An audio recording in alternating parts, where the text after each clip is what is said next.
नवाज शरीफ ने chairman NAB justice retired Javed Iqbal को कानूनी नोटिस भेज दिया। चेयरमैन नैब से तौहीन आमेज प्रेस रिलीज पर 14 रोज में माफी मांगने या 1 अरब हर्जाना अदा करने का मुतालबा। अंग्रेजी और उर्दू के अखबारात में बाकायदा माफी शाया की जाए। माफी न मांगने और हर्जाना न अदा करने पर कानूनी कार्रवाई की जाएगी। नोटिस का मतन नैब ने नवाज शरीफ पर भारत रकम मुंतकिल करने के इल्जाम पर प्रेस रिलीज जारी की थी।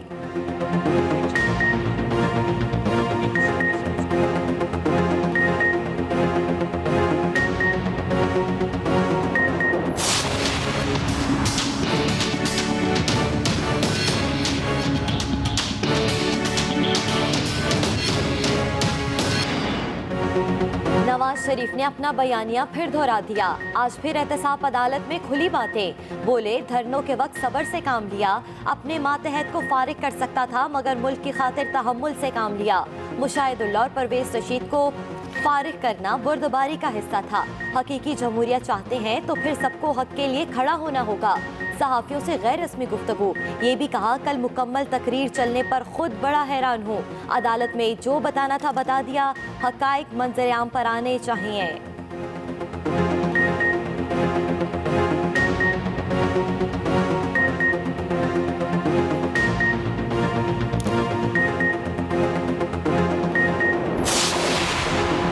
एवनफील्ड रेफरेंस में मरियम नवाज अपना बयान रिकॉर्ड कराने में मसरूफ। कहा, आइन का आर्टिकल 10 मुझे शफाफ ट्रायल का हक देता है। JIT तफ्तीशी रिपोर्ट नाकाबिले कबूल शहादत और वाजिद ज़िया जानिबदार थे। 70 साल सिविल मिलिट्री झगड़े का JIT पर असर और न्यूज़ लीक से सिविल मिलिट्री तनाव में इजाफा हुआ। सुप्रीम कोर्ट का JIT को इख्तियारात देना गैर मुनासिब और गैर मुतालिका था। मजीद कहा, JIT के वॉल्यूम 10 पर मुश्तमिल खुद साख्ता रिपोर्ट गैर मुतालिका थी। मरियम नवाज ने JIT मेंबरान की सियासी वाबस्तगी पर भी सवालात उठा दिए। मुल्क के सियासी बड़े फाटा के खैबर पख्तूनख्वा में इंजमाम पर खड़े हो गए। कौमी असम्बली का इजलास जारी। 30वां आईनी तरमीमी बिल कौमी असम्बली में पेश किया जाएगा। आईनी बिल के मुताबिक पाकिस्तान के तमाम कानून अब फाटा पर भी लागू होंगे। इलाके में सदर और गवर्नर की बजाय वजीर आला खैबर पख्तूनख्वा के इख्तियारात नाफिज होंगे।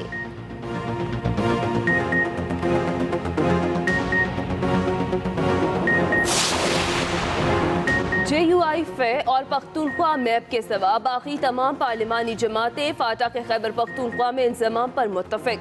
PTI चेयरमैन इमरान खान भी असम्बली इजलास में शरीक। उधर मुस्लिम लीग नून की अपने अरकान को ऐवान में हाजिरी यकीनी बनाने की हिदायत।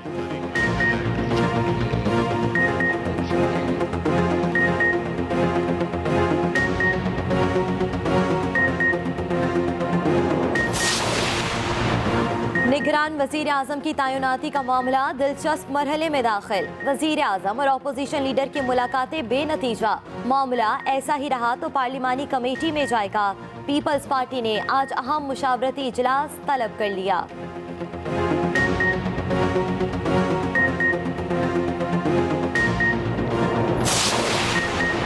अमेरिका में कैद डॉक्टर आफिया सिद्दीकी से मुतालिक तमाम अफवाहें बेबुनियाद निकली। पाकिस्तानी काउंसिल जनरल आयशा फारूकी की टेक्सास जेल में डॉक्टर आफिया से 2 घंटे की मुलाकात। 14 माह में ये चौथी मुलाकात है। आयशा फारूकी के मुताबिक डॉक्टर आफिया खैरियत से हैं। आफिया सिद्दीकी अलकायदा से रवाबित और अमरीकी फौजियों पर हमले के इल्जाम में 86 साल कैद की सजा काट रही हैं।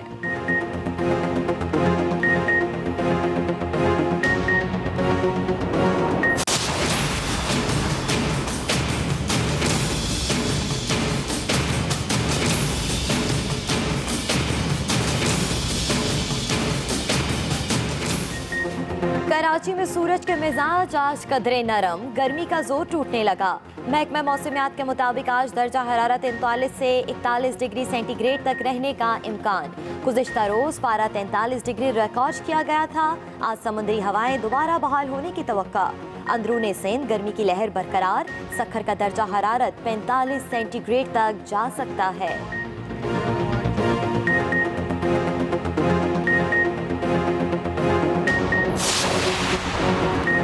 सिंध के बाद गर्मी का पंजाब की तरफ मार्च। सूरज पूरी आबोताब से चमकने लगा। लाहौर, मुल्तान और फैसलाबाद में आज पारा 42 तक जाने का इम्कान। मैदानी इलाके भी शदीद गर्मी की लपेट में रहेंगे। आइंदा 3 दिन तक मौसम में किसी तब्दीली का इम्कान नहीं।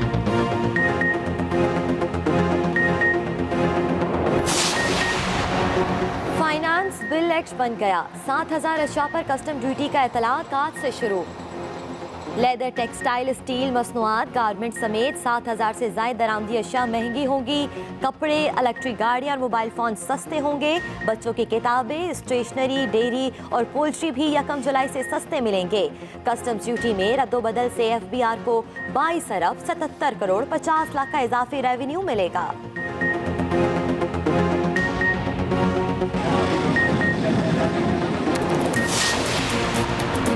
इस्लामाबाद की इंसदाद दहशतगर्दी अदालत में PTV और पार्लियामेंट हमला केस की समाअत इमरान खान को आज हाजिरी से इस्तिस्ना मिल गया। चेयरमैन PTI और दीगर मुल्ज़िमान की जानिब से इस्तिस्ना की दरख्वास्त दायर की गई थी।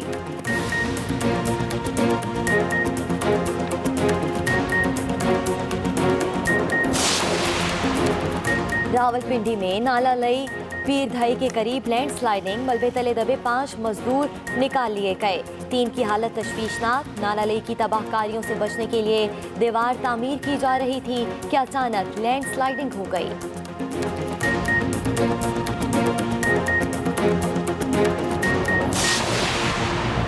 लाहौर में LDA का इकबाल टाउन के क्रीम ब्लॉक के कमर्शियल जोन में ऑपरेशन। गैर कानूनी तामीरात पर 30 इमारतें मिसमार और सील। मालिकान के खिलाफ कार्रवाई के लिए पुलिस को दरख्वास्त भी दे दी।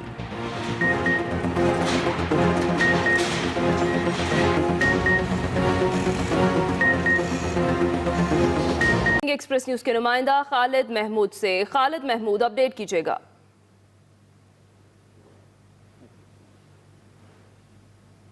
खालिद महमूद से भी राबता करेंगे। अभी आपको बताएं, नवाज शरीफ ने chairman NAB justice retired Javed Iqbal को कानूनी नोटिस भेज दिया है। नोटिस में कहा गया है चेयरमैन नैब तौहीन आमेज प्रेस रिलीज पर 14 रोज में माफी मांगे या 1 अरब रुपए का हर्जाना अदा करें। अंग्रेजी और उर्दू के अखबारात में बाकायदा मुआफी शाया की जाए। मुआफी ना मांगने और हर्जाना अदा न करने पर कानूनी कार्रवाई की जाएगी। साबिक वज़ीर आज़म पर भारत में मनी लॉन्ड्रिंग से 4.9 अरब मुंतकली का इल्जाम लगाया गया। 8 मई को नैब ने झूठी और तौहीन आमेज प्रेस रिलीज जारी की। वर्ल्ड बैंक ने 8 मई को वजाहत में इल्जामात की नफी कर दी थी। इसी पर बात करेंगे एक्सप्रेस न्यूज के नुमाइंदा खालिद महमूद से। खालिद महमूद, अपडेट कीजिएगा।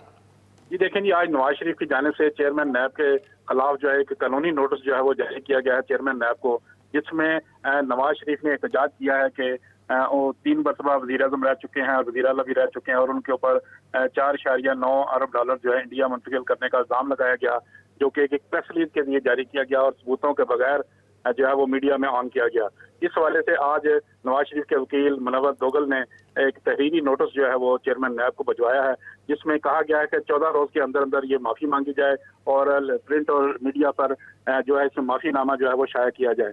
इसके अलावा हर्जाने का भी 1 करोड़ रुपए हर्जाने का नोटिस भी इसमें शामिल है कि अगर ये माफी नहीं मांगी जाती तो 1 करोड़ रुपए हर्जाने का नोटिस भी साथ मुंसलिक किया गया है। इस तरह नवाज शरीफ ने बाज़ाब्ता तौर पर एक कानूनी कार्रवाई का आगाज किया है चेयरमैन नैब के खिलाफ, और ये भी मुस्लिम लीग नून के ज़राए का कहना है कि अगर ऐसा नहीं किया जाता चेयरमैन नैब की जानिब से तो उनके पास दीगर ऑप्शन भी मौजूद हैं, वो इस मामले पर अदालत में भी जा सकते हैं और जब तक चेयरमैन नैब की जानिब से माफी नहीं आती वो इस पर अपने मौक़े पर कायम रहेंगे और इसके अलावा जो तमाम कानूनी जो कार्रवाई है वो भी इस मामले में करेंगे। जी, कानूनी कार्रवाई की जाएगी। बहुत शुक्रिया खालिद महमूद। ऐसे रास्ते ना चुनो जिससे किसी की वापसी मुमकिन ना हो। साबिक वज़ीर आज़म नवाज शरीफ का अंदाज आज भी जारहाना।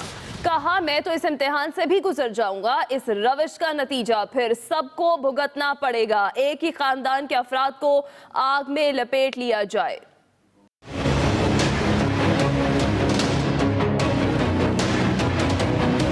साबिक वज़ीर आज़म नवाज शरीफ ने आज फिर एहतसाब अदालत में दिल की बातें की। नवाज शरीफ ने कहा कि धरनों के वक्त तहम्मुल और सब्र से काम लिया। अपने मातहत को फारिग कर सकता था लेकिन मुल्क की खातिर तहम्मुल से काम लिया। मुशाहिदुल्लाह और परवेज रशीद को फारिग करना भी बुर्दबारी का हिस्सा था। कमरा अदालत में सहाफ़ियों से बात करते हुए साबिक वज़ीर आज़म ने कहा कि अदालत में जो बताना था बता दिया है। हक़ाइक़ मंजर आम पर आने चाहिए। हर चीज़ का एक वक्त होता है। रिकॉर्ड पर लाने के लिए सच बताया। नवाज शरीफ का मजीद मानना था कि कल मुकम्मल तकरीर नशर होने पर खुद बड़ा हैरान हूँ। सबको हक के लिए खड़ा होना होगा। अगर चाहते हैं कि मुल्क में हकीकी जमहूरियत हो तो सब खड़े हों। मीडिया अपने हाथ पांव ठंडे ना होने दे। मीडिया के हाथ पांव बंधे तो रस्सियां खोलेंगे। Naeem Asghar, Express News, Islamabad. इसी पर बात करेंगे एक्सप्रेस न्यूज के नुमाइंदा नईम असगर से। नईम असगर, बताइएगा मजीद क्या कहा गया नवाज शरीफ की जानिब से?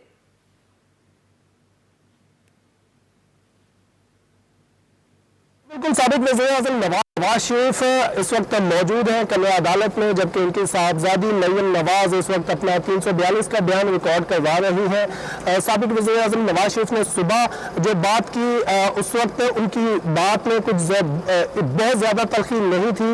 उस वक्त उन्होंने सहाफ़ियों से बात करते हुए कहा, गैर रस्मी गुफ्तगू कल अदालत में की है। उन्होंने ये कहा कि कल की जो तकरीर थी उस पर मुझे खुद हैरानगी है कि किस तरह सही चल गई, और उन्होंने कहा कि सच को सामने आना चाहिए। जबकि उसके बाद मरियम नवाज का बयान शुरू हुआ। मरियम नवाज ने रोस्टम पर आकर अपना बयान रिकॉर्ड करवाना शुरू किया और सवालों के जवाब देती रही। उसके बाद वक्फा हुआ समात में वक्फे के दौरान सहाफियों ने जब उनसे बात की तो उस वक्त नवाज शरीफ कुछ जज्बाती नजर आए। उन्होंने कहा, जब उनसे ये पूछा गया कि आपकी बेटी आपकी आंखों के सामने अदालत में रोस्टम पर खड़ी है, तो उस पर उनका ये कहना था कि ये इंतकाम की आग है कि एक ही खानदान को लपेट लिया जाए। और अब मामला इस हद तक कहा गया है कि बेटियों को अदालतों में घसीट कर लाया जा रहा है। उन्होंने कहा कि ये एक ओछी रवायत शुरू की गई है, और जिन लोगों ने ये रवायत शुरू की है उनको ये जानना होगा कि ये रवायत महंगी पड़ेगी। उन्होंने कहा कि बेटी का इस केस से ताल्लुक ही नहीं था। जब कि ये बात कर रहे हैं उस वक्त मरियम नवाज सियासत से उनका कोई ताल्लुक नहीं था। उसके बाद दोबारा से समात जारी है। मरियम नवाज अपने जो बयान है 342 का वो बयान रिकॉर्ड करवा रही है, और उसमें अहम बात यह है कि उन्होंने कहा है कि हुदैबिया पेपर मिल्स के हवाले से उनके इल्म में कोई चीज़ नहीं है, क्योंकि हुदैबिया के हवाले से जो कारोबारी मामला थे वो उनके दादा चलाते थे, और जो हुदैबिया के डायरेक्टर्स और दीगर जो ओहदे थे उन पर तैनातियों का इख्तियार भी उनके दादा को था। जबकि गल्फ स्टील के क्याम के हवाले से जब उन्हें उनसे सवाल किया गया तो ठीक है, बहुत शुक्रिया नईम असगर, आप अपडेट कर रहे थे। दूसरी तरफ एवनफील्ड रेफरेंस मरियम नवाज ने भी जीआईटी तफ्तीश यकतरफा करार दी थी। मरियम नवाज ने बयान देते हुए कहा कि आईन का आर्टिकल 10 मुझे शफाफ ट्रायल का हक देता है। जीआईटी रिपोर्ट नाकाबिले कबूल शहादत, वाजिद ज़ियाद जानिबदार थे, सबूत नहीं कब कैसे और किसने पैनामा रिकॉर्ड हासिल किया। सुप्रीम कोर्ट जमा कराई गई दस्तावेज में नहीं कहा लंदन फ्लैट्स की बेनिफिशियल मालिक रही, तारिक शफी को बतौर गवाह या मुल्जिम शामिल नहीं किया गया। उनका बयान हल्फी मेरे खिलाफ इस्तेमाल नहीं हो सकता।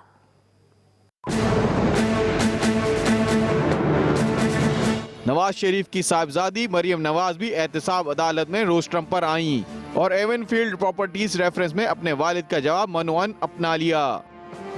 जज मोहम्मद बशीर के रूबरू बयान रिकॉर्ड कराते हुए मरियम नवाज ने जेआईटी के तमाम अरकान पर तहफ़्फ़ुज़ात का इज़हार किया।